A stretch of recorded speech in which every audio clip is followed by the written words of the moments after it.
नमस्कार दोस्तों, स्वागत है आपका फायर सेफ्टी एकेडमी में। आज इस वीडियो में हम जानने वाले हैं एयरपोर्ट अथॉरिटी ऑफ इंडिया के द्वारा जो नई वैकेंसी आई है junior assistant fire and safety की, उसके बारे में इस वीडियो में हम डिटेल में जानने वाले हैं। कितनी पोस्ट है junior assistant fire and safety की, क्या एलिजिबिलिटी क्राइटेरिया है, कितना एक्सपीरियंस मांगा गया है, किस तरीके से आप नोटिफिकेशन डाउनलोड कर सकते हैं, अप्लाई करने का तरीका क्या है, कहाँ से करना है और क्या क्या आपको बातें ध्यान में रखनी है अगर आप अप्लाई करने वाले हैं। तो अगर आप चैनल पर नए हैं तो इसी तरीके की जॉब अपडेट्स और फायर एंड सेफ्टी से रिलेटेड वीडियोज़ के लिए चैनल को सब्सक्राइब जरूर कीजिए। मेरे पास अभी ये एयरपोर्ट अथॉरिटी ऑफ इंडिया की ऑफिशियल नोटिफिकेशन है जो कि कुछ इस तरीके से दिखाई देती है। तो चलिए इसको देख लेते हैं। तो जो वैकेंसी है वो एयरपोर्ट अथॉरिटी ऑफ इंडिया के लिए है। ये एक भारत सरकार की mini Ratna public sector enterprises है। इसमें जो वैकेंसी है वो एक चीज़ ध्यान रखने वाली है कि ये ईस्टर्न रीजन के लिए, अभी कुछ दिन पहले ही साउदर्न रीजन के लिए आई थी, तो ये ईस्टर्न रीजन के लिए है। इसमें खास बात क्या है कि जो लोग West Bengal, Bihar, Orissa, Chhattisgarh, Jharkhand, Andaman and Nicobar Island and Sikkim के रहने वाले हैं, वहाँ के निवासी हैं, सिर्फ वही लोग इस पोस्ट के लिए एलिजिबल हैं। अगर आप इनमें से किसी एक राज्य के निवासी नहीं हैं तो आप इस पोस्ट के लिए एलिजिबल नहीं हैं। आप इस वीडियो को यहीं पे छोड़ सकते हैं, या फिर अगर आप ज़्यादा जानकारी चाहते हैं इस पोस्ट के बारे में जो आगे भविष्य में आने वाली वैकेंसीज हैं, तो इस वीडियो में आप कंटिन्यू रह सकते हैं। एक चीज़ मैं आपको बता देना चाहता हूँ कि जो प्रीवियस पेपर है एयरपोर्ट अथॉरिटी ऑफ इंडिया का junior assistant fire and safety का, वो बहुत जल्दी चैनल पे मैं अपलोड करने वाला हूँ। उसमें मैं बताऊँगा कि क्या सिलेबस होने वाला है, क्या पूछा जाएगा, और साथ ही जो प्रीवियस ईयर्स पेपर्स हैं उसको भी डिस्प्ले किया जाएगा। तो चैनल को सब्सक्राइब जरूर करिएगा। तो यहाँ पे हमारी पोस्ट से रिलेटेड कुछ इन्फॉर्मेशन दी हुई है, उसे देख लेते हैं। तो जो हमारी पोस्ट कोड है वो है 03, जो नेम है वो junior assistant fire service NE4 है। जो टोटल वैकेंसीज हैं वो 32 हैं। बाकी कैटेगरीज के अलावा इन्होंने डिवाइड किया हुआ है, वो आप नोटिफिकेशन डाउनलोड करेंगे तो देख लेना आप। जो पे स्केल होने वाला है आपका इंडक्शन लेवल का जो पे स्केल होगा वो 31,000 से लेकर 92,000 रुपये के बीच में होगा।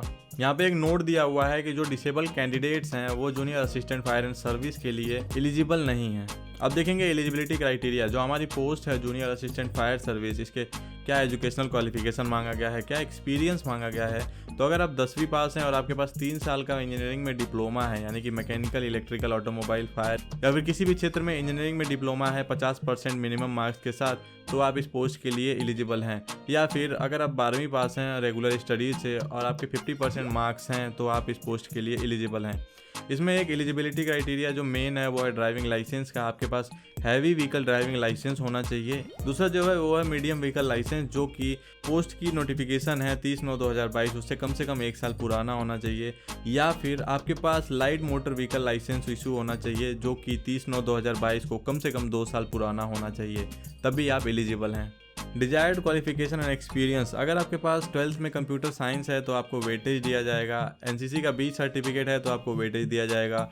या फिर अगर आपका कोई रिलेवेंट एक्सपीरियंस है एविएशन में या फिर किसी रेगुलर इंडस्ट्रियल फायर सेफ्टी में, तो आपको वेटेज दिया जा सकता है। या फिर आपके पास कोई basic fire fighting training course होना चाहिए एयरपोर्ट अथॉरिटी ऑफ इंडिया के जो ट्रेनिंग इंस्टीट्यूट्स हैं वहाँ से। या फिर अगर आपके पास नागपुर से सब ऑफिसर कोर्स है तो आपको वेटेज दिया जाएगा। इसमें फिजिकल फिटनेस और मेडिकल टेस्ट का कुछ क्राइटेरिया है। तो आई साइड जो है वो 6/6 होनी चाहिए और नॉर्मल होना चाहिए विजन।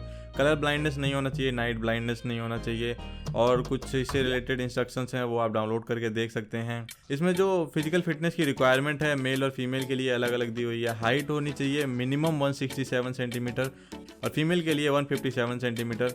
वेट जो होना चाहिए 55 kg से कम नहीं होना चाहिए मेल के लिए, और 45 kg से कम नहीं होना चाहिए फीमेल के लिए। हियरिंग और स्पीच जो है ये दोनों में नॉर्मल होना चाहिए। जो एज लिमिट यहाँ पे डिस्क्राइब की गई है वो सभी डिसिप्लिन के लिए एक बराबर है। एज लिमिट है वो 18 से 30 साल की होनी चाहिए 30/9/2022 को। इसमें जो रिलैक्सेशंस हैं गवर्नमेंट ऑफ इंडिया की अप्लाई होती हैं वो सारी 3 साल, 5 साल, 10 साल। यहाँ पे एक नोट दिया हुआ है, अगर आप junior assistant fire service post के लिए अप्लाई कर रहे हैं तो आपकी किसी भी तरीके की सर्जरी नहीं होनी चाहिए, मेजर ऑपरेशन नहीं हुआ होना चाहिए जिससे कि आपकी फिजिकल फिटनेस में कोई प्रॉब्लम क्रिएट हो। सिलेक्शन प्रोसीजर की बात करें तो जो पहला स्टेप है वो है रिटन एग्जामिनेशन, जो कि कंप्यूटर बेस्ड ऑनलाइन टेस्ट होगा। जूनियर असिस्टेंट फायर सर्विस के लिए आपके एग्जाम में 2 पार्ट होंगे, यानी कि जो आपका CBT होगा कंप्यूटर बेस्ड ऑनलाइन टेस्ट, उसके 2 पार्ट होंगे। जो पहला पार्ट होगा उसमें 50% क्वेश्चन जो होंगे वो आपके एजुकेशनल क्वालिफिकेशन से रिलेटेड होंगे। पार्ट B में आपका general knowledge, general intelligence and general aptitude English वगैरह के क्वेश्चन होंगे। इससे रिलेटेड मैं सेपरेट वीडियो अपलोड करूँगा, इसका सिलेबस क्या होने वाला है और प्रीवियस ईयर पेपर से रिलेटेड। उसका लिंक आपको ऊपर आई बटन में और नीचे डिस्क्रिप्शन में मिल जाएगा, तो आप चैनल को सब्सक्राइब करके अपडेटेड रह सकते हैं। इसके जो मार्क्स होंगे पर क्वेश्चन के, वो अगर आपने सही आंसर दिया है तो 1-1 मार्क्स होंगे। दोनों पार्ट्स में 50-50 क्वेश्चंस होंगे, यानी कि टोटल 100 क्वेश्चंस का आपका पेपर होगा। यहाँ पे एक चीज़ स्पेसिफाई की गई है कि जो आपका पेपर होगा उसमें कोई भी नेगेटिव मार्किंग नहीं होगा, यानी कि अगर आपने गलत आंसर दिया तो आपको कोई भी मार्क डिडक्ट नहीं होगा। सेकेंड स्टेप जो है वो सर्टिफिकेट या फिर जो डॉक्यूमेंट्स आप अब लगा रहे हैं, आपका क्वालिफिकेशन है और जो एक्सपीरियंस सर्टिफिकेट्स हैं वो सब वेरीफाई किए जाएंगे। इसके बाद अगर आप फायर सर्विस के लिए अप्लाई कर रहे हैं तो आपका एक ड्राइविंग टेस्ट होगा, जो कि एक एडिशनल स्टेप है फायर सर्विस के कैंडिडेट्स के लिए। उसके बाद जो नेक्स्ट स्टेप होगा वो आपका medical fitness physical measurement test होगा, जो कि सिर्फ जूनियर असिस्टेंट फायर सर्विस के कैंडिडेट्स के लिए एप्लीकेबल है। एक चीज़ जो ध्यान रखनी है कि जो आपका कंप्यूटर बेस्ड ऑनलाइन टेस्ट होगा उसमें अपीयर होने के बाद आपको ड्राइविंग टेस्ट क्लियर करना है।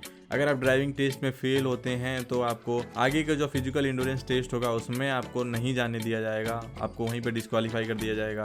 तो CBT क्लियर करने के साथ साथ आपको ड्राइविंग टेस्ट भी क्लियर करना है, तभी आप फिजिकल इंड्योरेंस टेस्ट तक पहुंच पाएंगे।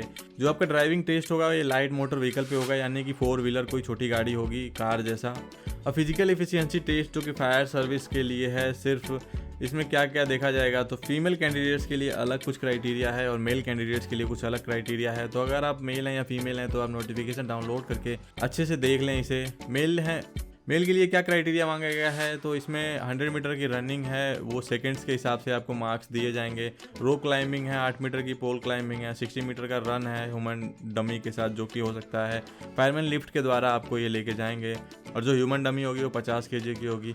फुल लेडर क्लाइंबिंग, उसका भी सेकंड्स काउंट किया जाएगा और आप उसके जो आपका परफॉर्मेंस होगा उसके हिसाब से आपको मार्क्स दिए जाएंगे। एक चीज़ क्लियर है यहाँ पे कि 100 मीटर की जो रेस है वो आपको 16 सेकंड में मेल के लिए और 90 सेकंड में फीमेल के लिए ये क्वालिफाई करना ज़रूरी है। अगर आप इसमें डिस्क्वालीफाई होते हैं तो आगे फर्दर प्रोसेस के लिए डिस्क्वालीफाई कर दिए जाएंगे। यहाँ पे एक चीज़ दिया गया है कि यहाँ पे 100 मार्क्स का फिजिकल एंड्योरेंस टेस्ट होगा, जिसमें से आपको मिनिमम 60 मार्क्स अचीव करने हैं। सारा स्टेप क्लियर होने के बाद आपको 18 वीक के लिए बेसिक ट्रेनिंग कोर्स के लिए भेजा जाएगा, जिसमें 2 वीक की जो ट्रेनिंग होगी वो आपका हैवी व्हीकल को जो मेंटेनेंस और ड्राइविंग होता है उससे रिलेटेड होगा। जो ट्रेनिंग पीरियड होगा आपका 18 महीने का, उसमें आपको 25,000 रुपये पर मंथ स्टाइपेंड दिया जाएगा। एप्लीकेशन फ़ी की बात करें तो अगर आप जनरल या फिर OBC कैंडिडेट्स हैं तो 1,000 रुपये इसकी एप्लीकेशन फ़ी निर्धारित की गई है। या फिर अगर आप कोई SC ST या फिर एक्स सर्विसमैन है या फिर एक्स सर्विसमैन के डिपेंडेंट हैं जो कि किसी एक्शन में शहीद हो गए थे, या फिर EWS कैंडिडेट्स हैं, तो आपको किसी भी तरीके का एप्लीकेशन फ़ी नहीं पे करना है। अब इंपॉर्टेंट डेट्स देख लेते हैं जो कि आपके ऑनलाइन एप्लीकेशन से रिलेटेड हैं। तो आपका जो स्टेप 1 है कंप्लीट करने का, जो फॉर्म का स्टेप 1 है उसको कंप्लीट करने का लास्ट डेट है 12/10/2022। जो स्टेप 2 है उसको कंप्लीट करने का लास्ट डेट है 10/11/2022। एप्लीकेशन फ़ी सबमिट करने की लास्ट डेट है 10/11/2022 और डेट ऑफ ऑनलाइन एग्जामिनेशन जो है ये आपको एयरपोर्ट अथॉरिटी ऑफ इंडिया की ऑफिशियल साइट पे अनाउंस किया जाएगा। और भी बहुत सारे कुछ इंस्ट्रक्शंस हैं जो कि मैं आपको बोलूँगा। अगर आप अप्लाई कर रहे हैं तो नोटिफिकेशन डाउनलोड करिए और उसे पढ़िए ज़रूर एक बार, क्योंकि एक छोटी सी भी गलती आपका एप्लीकेशन रिजेक्ट करवा सकता है, तो एक बार पढ़ें ज़रूर। यहाँ पे कंप्लीट डिटेल इन्होंने दिया हुआ है कि किस तरीके से आपको अप्लाई करना है स्टेप 1 में, स्टेप 2 में, तो ये सब ज़रूर देखें। फोटोग्राफ्स और सिग्नेचर किस फॉर्मेट में होंगे, क्या साइज़ होगा, ये सारे गाइडलाइंस यहाँ पे दिए गए हैं। अप्लाई करते समय किसी भी तरीके का आपको अगर टेक्निकल असिस्टेंट चाहिए, कोई भी प्रॉब्लम अगर आपको फेस हो रही है, तो यहाँ पे एक हेल्पलाइन नंबर दिया हुआ है। जनरल इंस्ट्रक्शंस में एक बार फिर बता दूं, अगर आप वेस्ट बंगाल, बिहार, ओडिशा, छत्तीसगढ़, झारखंड, अंडमान निकोबार, आइसलैंड, सिक्किम के रहने वाले हैं वहाँ के, तभी सिर्फ आप अप्लाई कर सकते हैं इन पोस्ट के लिए, नहीं तो आप एलिजिबल नहीं हैं। जो भी आपका एलिजिबिलिटी क्राइटेरिया के अनुसार जो भी आपका क्वालिफिकेशन और एक्सपीरियंस सर्टिफिकेट्स हैं वो 30/9/2022 तक मान्य होंगे। एयरपोर्ट अथॉरिटी ऑफ इंडिया का कुछ बॉन्ड का सिस्टम है। अगर आप सेलेक्ट हो जाते हैं और कुछ टाइम पीरियड के अंदर आप जॉब छोड़ते हैं तो आपको कुछ पेमेंट करना पड़ता है, वो आप देख सकते हैं यहाँ पे। जो कंप्यूटर बेस्ड ऑनलाइन टेस्ट होगा उसके जो सेंटर्स होंगे वो कोलकाता, भुवनेश्वर, पटना, रायपुर, रांची, पोर्ट ब्लेयर और गैंगटॉक होगा। तो ये था डिटेल्स जो हमने जाना कि एयरपोर्ट अथॉरिटी ऑफ इंडिया में जो फायर सर्विस की वैकेंसी आई है ईस्टर्न रीजन के लिए, उसके लिए क्या क्या एलिजिबिलिटी क्राइटेरिया चाहिए, कैसे अप्लाई करना है। अब मैं आपको बताता हूँ कि किस तरीके से आप नोटिफिकेशन डाउनलोड कर सकते हैं और अप्लाई कैसे करना है। तो सिंपली आपको जाना है www.aai.aero। जब आप इस पर एंटर करेंगे तो एयरपोर्ट अथॉरिटी ऑफ इंडिया की इस तरीके की कुछ ऑफिशियल साइट खुल के आएगी, जो कुछ ऐसा लेआउट होगा उसका, या फिर आप डायरेक्टली गूगल कर सकते हैं। जब आप इसको गूगल करेंगे तो यहाँ पे रिक्रूटमेंट डैशबोर्ड का ऑप्शन आएगा, इस पर आप क्लिक करेंगे तो आप सीधा रिक्रूटमेंट डैशबोर्ड पे पहुँच जाएंगे।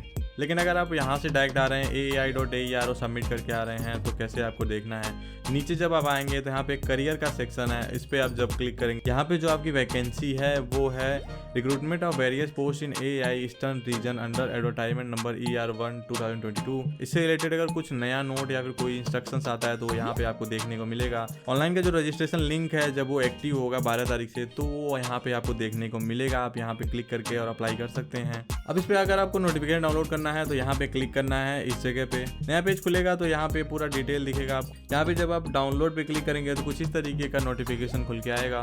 तो दोस्तों इस वीडियो में इतना ही। जल्दी ही चैनल पे जो सिलेबस है एयरपोर्ट अथॉरिटी ऑफ इंडिया का फायर सर्विस का और जो प्रीवियस पेपर है वो अपलोड करने वाला हूँ, तो चैनल को सब्सक्राइब जरूर कीजिएगा और चैनल से अपडेटेड जरूर रहिएगा इसी तरीके की जॉब अपडेट्स और फायर एंड सेफ्टी से रिलेटेड वीडियोज़ के लिए।